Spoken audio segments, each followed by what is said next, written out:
Hello বন্ধুরা, আজকের ভিডিওটিতে আমি আপনাদের দেখাবো যে কৃষাণ মান্ডিতে বেশি দামে ধান বিক্রি করার জন্য যে ডেট বুকিং, সেই ডেট বুকিং আপনারা নিজেরাই কিভাবে করবেন তার সম্পূর্ণ প্রসেস।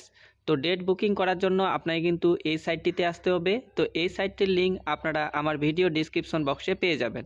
সেখানে ক্লিক করলে সোজাসুজি আপনি এই পেজটিতে চলে আসবেন। এখানে আসার পরে এইখানে আপনারা দেখতে পাচ্ছেন 3 নম্বরে ফার্মার সেলফ শিডিউলিং, তো এই অপশানটিতে আপনারা ক্লিক করবেন।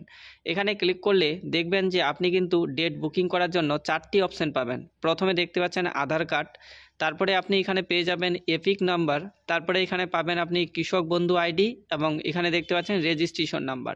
তো এই 4টির মধ্যে যে কোনো একটি দিয়ে আপনি কিন্তু ডেট বুকিং করতে পারবেন। তো আমরা আধার কার্ড দিয়ে ডেট বুকিং করব। তো এখানে আমি আধার কার্ডে ক্লিক করলাম। তারপরে এখানে আপনি আপনার আধার নাম্বারটি এখানে লিখে দেবেন। তো আধার নাম্বারটি আমি লিখে দিচ্ছি আমার। তো এখানে আপনি আপনার আধার নাম্বারটি লিখবেন, ভালো করে এখানে কিন্তু লিখবেন, কোনো ভুলভাল লিখবেন না। তো আধার নাম্বারটি লিখে দেওয়ার পরে এখানে নিচে দেখতে পাচ্ছেন সাবমিট যে অপশানটি রয়েছে, এই অপশানটির উপরে আপনারা ক্লিক করবেন। তো সাবমিট করলে দেখবেন ঠিক এইভাবে আসবে। তো এখানে আপনারা দেখতে পাচ্ছেন প্রথমে প্রসিকিউটমেন্ট সেন্টার, অর্থাৎ আপনি ধানটি কোথায় বিক্রি করবেন সেই সেন্টারটি আপনাকে এখান থেকে সিলেক্ট করতে হবে। তো আপনি এখানে আপনার নিকটবর্তী সেন্টার সিলেক্ট করে নেবেন, যে সেন্টারে আপনি ধান বিক্রি করতে চাইছেন সেই সেন্টারটি আপনি সিলেক্ট করবেন। সিলেক্ট করার পরে এবার আপনার আধার কার্ডে যে মোবাইল নাম্বারটি রেজিস্টার্ড রয়েছে সেই মোবাইলে কিন্তু আপনার ওটিপি যাবে, সেই ওটিপিটি আপনারা এখানে বসাবেন। বসানোর পরে এবার সাবমিট অপশানটিতে আপনারা ক্লিক করবেন। তো আমি এখানে ওটিপিটি বসিয়ে দিলাম, বসিয়ে দেওয়ার পরে এবার সাবমিট অপশানটিতে ক্লিক করলাম। সাবমিট করলে নেক্সট পেজটিতে আপনি আপনার ব্যাংকের ডিটেলস দেখতে পাবেন, যেমন এখানে আপনার ব্যাংক অ্যাকাউন্ট নাম্বার দেখতে পাবেন, আইএফএসসি কোড দেখতে পাবেন এবং আপনার ব্রাঞ্চ দেখতে পাবেন এবং এখানে ব্যাংকের নামটিও দেখতে পাবেন। তো এখানে সমস্ত কিছু ঠিক থাকলে এখানে দেখতে পাচ্ছেন as the bank details are correct, এখানে ক্লিক করবেন। ক্লিক করলে নেক্সটে আপনি কিন্তু আপনার ডিটেলস দেখতে পাবেন। তো এখানে আপনি সমস্ত কিছু দেখে নেবেন ঠিকঠাক আছে কিনা।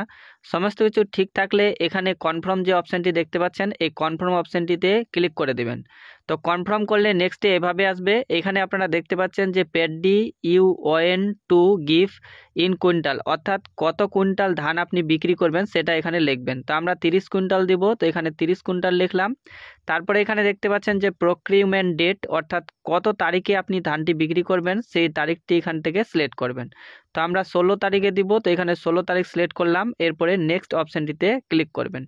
নেক্সট করলে এভাবে চলে আসবে। এখানে দেখতে পাচ্ছেন সিলেক্ট টাইম স্লট বুক, তো এখানে আপনি কোন টাইমে ধানটি দিবেন সেই টাইমটি আপনাকে সিলেক্ট করতে হবে। তো এখানে দেখতে পাচ্ছেন 9টা থেকে 10টা আছে, তো 9টা থেকে 10টা সিলেক্ট করলাম, কিন্তু এই যে বুকিংগুলো দেখতে পাচ্ছেন সমস্ত স্লটগুলো কিন্তু বুক হয়ে গেছে। তো আমরা এখানে ডেটটি চেঞ্জ করে দিব। তো এখানে 10টা থেকে 11টা টাইমটা সিলেক্ট করলাম। তো এখানে আপনারা দেখতে পাচ্ছেন যে উপরের স্লটগুলো বুকিং হয়েছে, কিন্তু 16, 17 এবং 18 নাম্বার স্লটটি কিন্তু ফাঁকা রয়েছে, দেখতেই পাচ্ছেন এখানে বোঝা যাচ্ছে। তো আমি এখানে 16 নাম্বার স্লটটিকে সিলেক্ট করলাম। তো এখানে দেখবেন যেগুলো স্লট বুকিং হয়ে যাবে সেগুলো কিন্তু আপনি সিলেক্ট করতে পারবেন না। তো এখানে 16 নাম্বার সিলেক্ট করে আমি সাবমিট অপশানটিতে ক্লিক করলাম। তো সাবমিট করলে আমার কিন্তু বুকিংটি এখানে দেখতে পাচ্ছেন কনফার্ম হয়ে গেল। তো এই হচ্ছে স্লিপ, এই স্লিপটি কিন্তু আমাদের ডাউনলোড করে নিতে হবে। তো এখানে ডাউনলোড অপশানটিতে ক্লিক করে আপনি কিন্তু এই স্লিপটি ডাউনলোড করে একটা প্রিন্ট আউট আপনার কাছে নিয়ে নেবেন এবং ধান বিক্রি করতে যখন যাবেন তখন এই স্লিপটি কিন্তু আপনাকে অবশ্যই নিয়ে যেতে হবে।